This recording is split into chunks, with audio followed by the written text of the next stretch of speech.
1, 2, 3, 4, 5. We've made it to video number 5 in the 5-part series of the Travel Playbook. Today is all about solo travel. And as a woman, it is equally parts empowering, equally parts, wait a minute, did I lock the door to my hotel room? I can help you with the empowering part and all the tips to go along with it that I use. The did I lock my hotel room door? I'd probably walk back and double check that.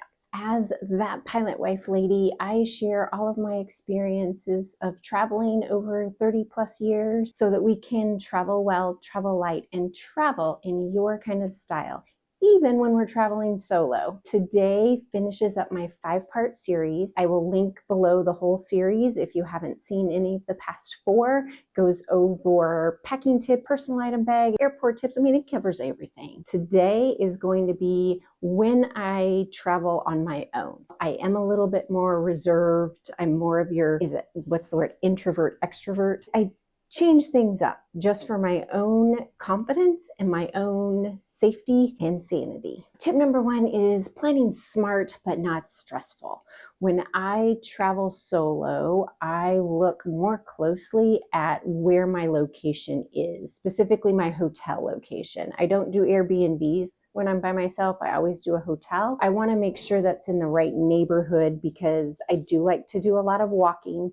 And I want to be able to get back and forth and not feel like I'm in a neighborhood where I feel unsafe. Extra research there of where my hotel is and where the locations I'll be walking to, or if I have a rental car driving to. I like to be familiar with the area a little bit before I go so that I'm not constantly checking my phone, mapping it out, look like a lost person. Always when you travel internationally or solo, you should send your location to a trusted friend, family member, so that they have that information, your hotel, your flight reservations, maybe any appointments you have or activities. Someone back home kind of knows where you are if they haven't heard from you or you haven't checked in. Check in once in a while, even with a text, quick phone call, something like that, so that each day they're like, yep, all good. The other thing would be to screenshot.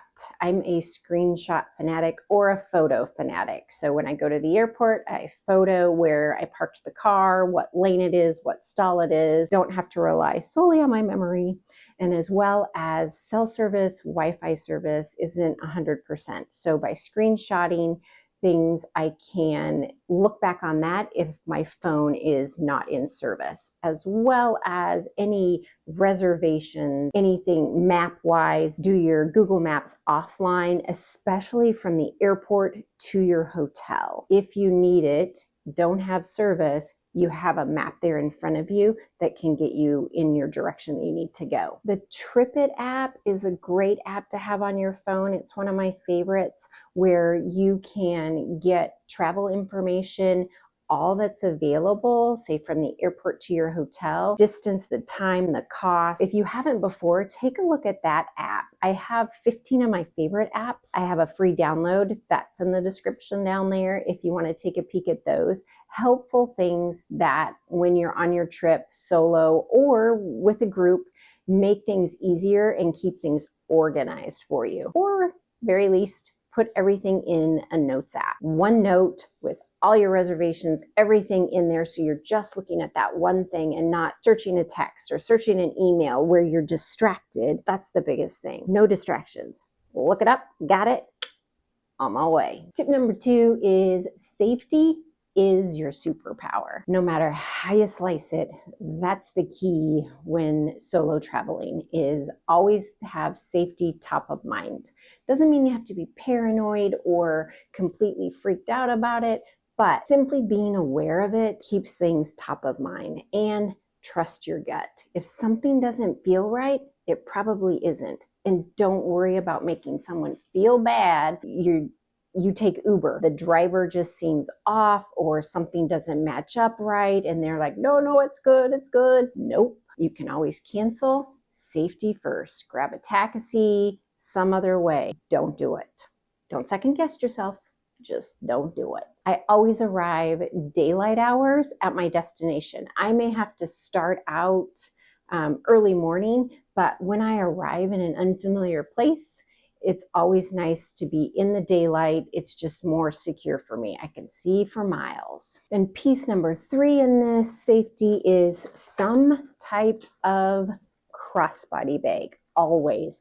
Something that when you unzip it, put your phone tucked in here, there's an elastic piece in here that keeps it in more snug, or if not, that quick front zipper that doesn't have a lot of space for things to get lost in. Quick card holder that if I need to grab a card, pull it out, grab my phone, pull it out without looking, searching, and getting lost in my bag. Same thing here with the front zipper. That's always where my phone and mini wallet is, so that I have quick access to it. This one is one of the safety travel ones, so if need be, I'm walking around a lot, I can lock that, but I can also unhook it without having to look at it.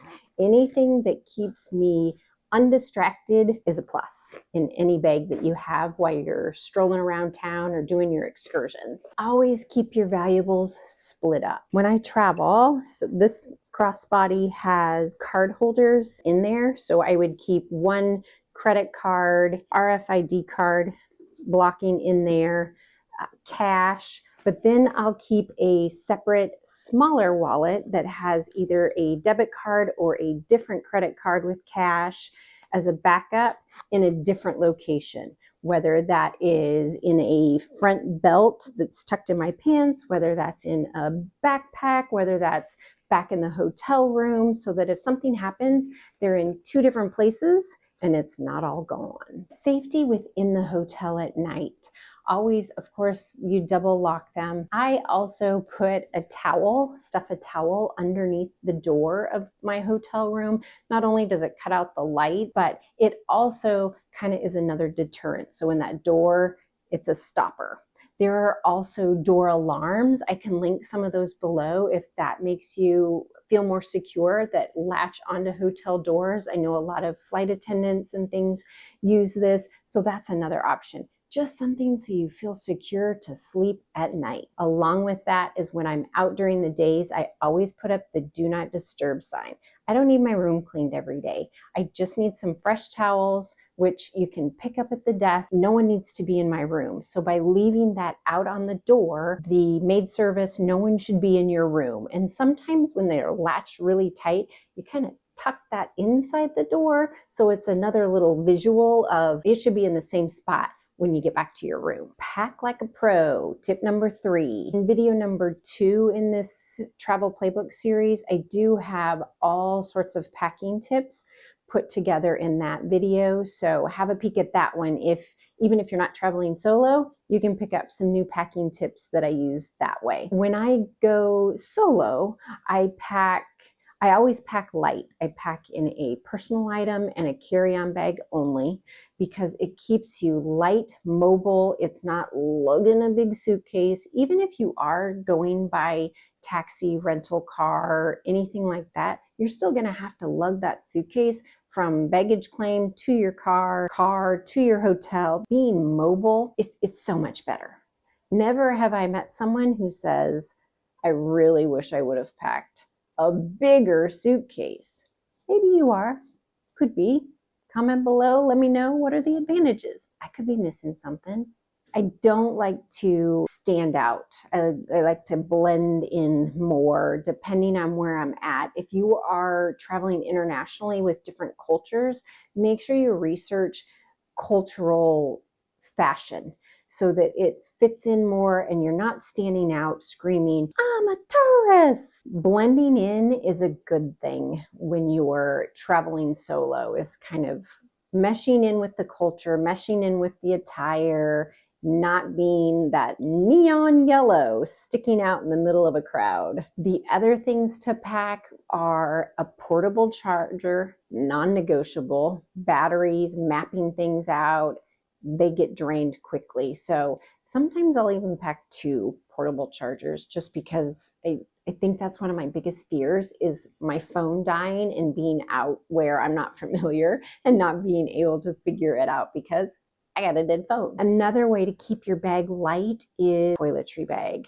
When you pack your toiletries, anything travel size that you can find. I have so many different travel containers, make my packing so much more compact. So you can see here the different small plastic thin pouches, my little magnetic containers, all of those game changing in saving space in my suitcase. The other must travel with when I'm solo traveling is my blanket scarf. Have one of these anywhere you go because not only does it save space, but it's a best friend multitasker, a blanket, airplane pillow, style statement with different ways to style the same outfit. All of those with one little scarf. Must. By the end of your packing, before you leave on that trip, you want your suitcase to be a curated piece of every outfit has a job on the trip. You don't want it to be a garage sale when you open it up and just an explosion of mismatch. That just gives me the shakes thinking about it. We all travel different. Suggestion, organize when you arrive. I got this outfit for this day, this event. I'm good to go. Solo tip number 4 is look confident every time you're out, even if you're Googling where you're going to next. I can get turned around in a 2-inch square. When I map things out, I like to do it ahead of time so I have a general idea. And then also, if I get turned around, I just stop either. It's a great way to find a new coffee shop, or just kind of lean up against a brick wall there on the corner, like you're people watching, but you're kind of checking your phone. You've got your back to the wall, no one's coming up behind you, but you're still figuring out, where am I going? The other tip with your phone is to make sure you always keep it secure.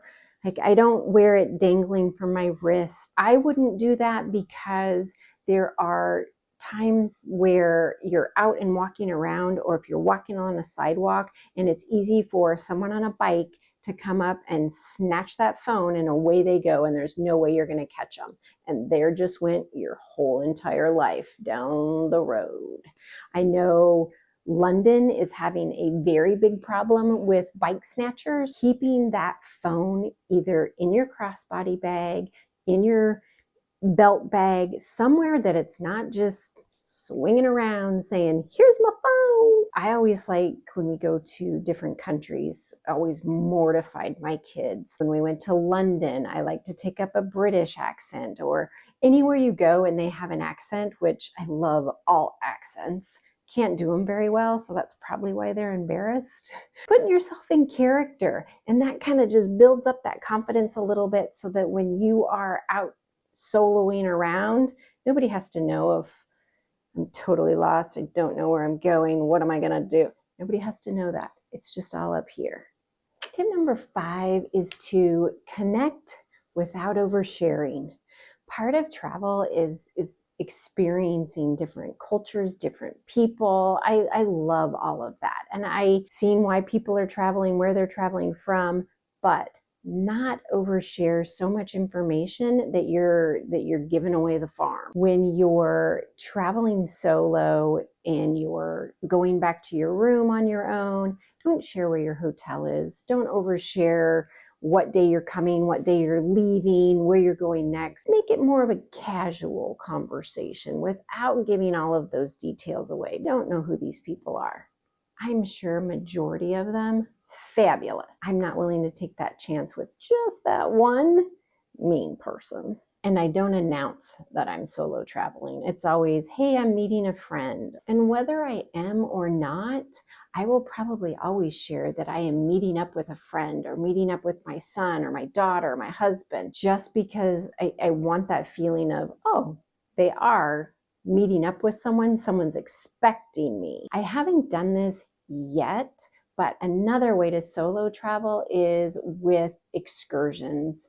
There are so many online now that I have looked up that are solo travelers, but they're in a group. You may be going on your own, but once you get there, it's going to be with another group of solo travelers. So it's still that independence. You still get to meet people from different areas, but You're with a group and it's prearranged, and you don't have to really worry about all of the small little logistics, which is very relaxing. Solo traveling is also that bit of freedom where you don't have to do anything you don't want to do. You don't have to compromise on the restaurant. You don't have to compromise where you stay or what activities you do. It's all on your schedule. You don't have to feel bad of saying, oh, I don't really want to do that. Yep, I'm going to do it. And no one else saying, what? Really? It's all on your time, baby. Have you ever solo traveled, or have you ever thought about solo traveling? If so, where to? As long as we are planning smart, adding in a little bit of extra safety precautions, packing light to keep us mobile, and walking with confidence, solo travel is just travel. I'm sure you got this all on your own. Piece of cake. Next week, I'm going to start a whole new thing, and that is a new way to pack. I've been researching it for a little bit, and I'm curious to give it a try to see if it, one, gets me more space, and two, makes my suitcase a little bit lighter. Tune in back with me next week so that you can see, do we make this work? Or maybe we're just going to go back to our same packing patterns. I don't know. But I love trying new ways to pack so that I can make my carry-on suitcase more efficient, but still get everything in there that I want to take on a trip. Thanks for being here in this 5-part video series. If you have any videos that you are curious about that maybe you can't find a lot of traveling information on, please add them in the comments and ask about them. I would love to do some research and see what I can find more information on, or if I already have experience with that to help you travel well, travel light, travel in your own kind of style. Happy travels. Is that 3? No. No. Slightly